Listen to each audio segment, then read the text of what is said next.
News, सच जरूरी है। नमस्कार, एमएनएस न्यूज लाइव में आप सभी का स्वागत है। मैं हूं आपके साथ आंचल। तो आइए देखते हैं देश और दुनिया की तमाम बड़ी खबरें। गाजा की अस्पताल पर इस्लामिक जिहाद रॉकेट से बनाया गया निशाना, भारत में इजरायल के दूत बोले।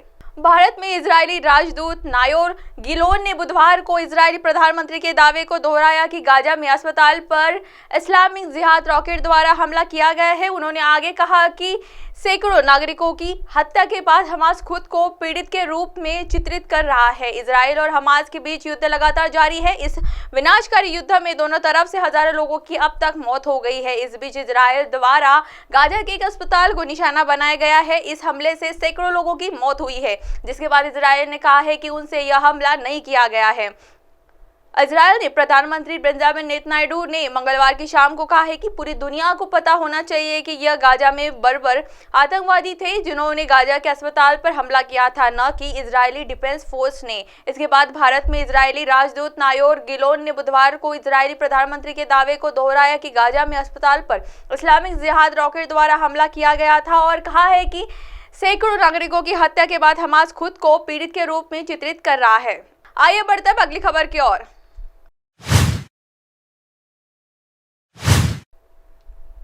गृह मंत्री शाह आज आदिवासी युवाओं को होंगे रूबरू। दिल्ली के भारत मंडपम में आयोजित होगा कार्यक्रम। केंद्रीय गृह मंत्री अमित शाह बुधवार को आदिवासी युवा आदान प्रदान कार्यक्रम के तहत बुधवार को आदिवासी युवाओं से रूबरू होंगे। कार्यक्रम का उद्देश्य चयनित राज्यों व जिलों के आदिवासी युवाओं को सांस्कृतिक, लोकाचार, भाषा और लोगों की जीवन शैली को समझने के लिए विभिन्न स्थानों पर जाने का अवसर प्रदान करना है। केंद्रीय गृह मंत्री अमित शाह बुधवार को आदिवासी युवा आदान प्रदान कार्यक्रम के तहत बुधवार को आदिवासी युवाओं से रूबरू होंगे। कार्यक्रम का उद्देश्य चयनित राज्यों व जिलों के आदिवासी युवाओं को सांस्कृतिक, लोकाचार, भाषा और लोगों की जीवन शैली को समझने के लिए विभिन्न स्थानों पर जाने का अवसर प्रदान करना है।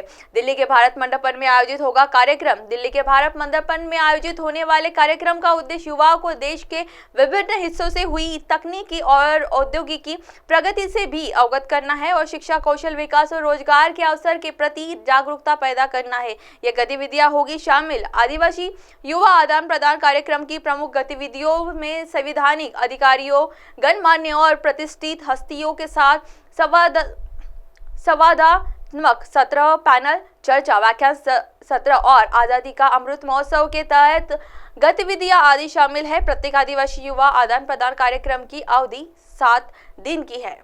आइए बढ़ते हैं अगली खबर की ओर।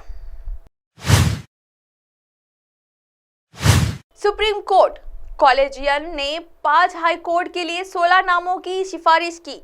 मध्य प्रदेश हाईकोर्ट के जज के रूप में न्यायिक अधिकारी राजेंद्र कुमार वानी, प्रमोद कुमार अग्रवाल, विनोद कुमार द्विवेदी, देवानारायण मिश्रा और गजेंद्र सिंह के नामों की सिफारिश की है। इसी तरह पंजाब और हरियाणा हाई कोर्ट के जजों के रूप में 5 वकीलों हरमीत सिंह ग्रेवाल, दीपेंद्र सिंह नरवा, सुप्रीम गोयल, सुदीप्ति शर्मा और कीर्ति सिंह को न्यायाधीश के रूप में नियुक्त करने की सिफारिश की गई है। सुप्रीम कोर्ट कॉलेजियम ने मंगलवार को पटना, मध्य प्रदेश, पंजाब एवं हरियाणा, उत्तराखंड, गुवाहाटी हाई कोर्ट के जजों के रूप में नियुक्ति के लिए 7 न्यायिक अधिकारियों के नामों की सिफारिश की है।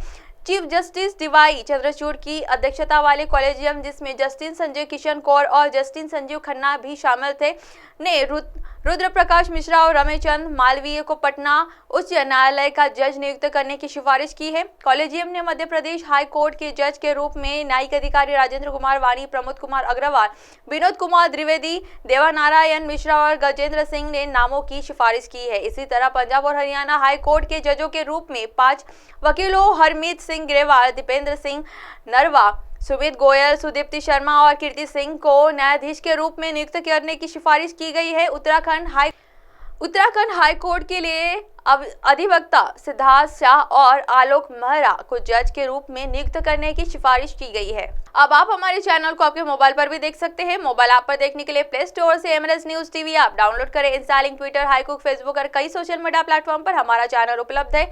आप हमारे चैनल को लाइव भी देख सकते हैं www.mnsnewstv.com पर। फिलहाल वक्त हो चला दर्शकों ब्रेक का। ब्रेक से लौटने के बाद देखिएगा देश और दुनिया की तमाम बड़ी खबरें। बने रहिए एमएनएस न्यूज के साथ। नमस्कार।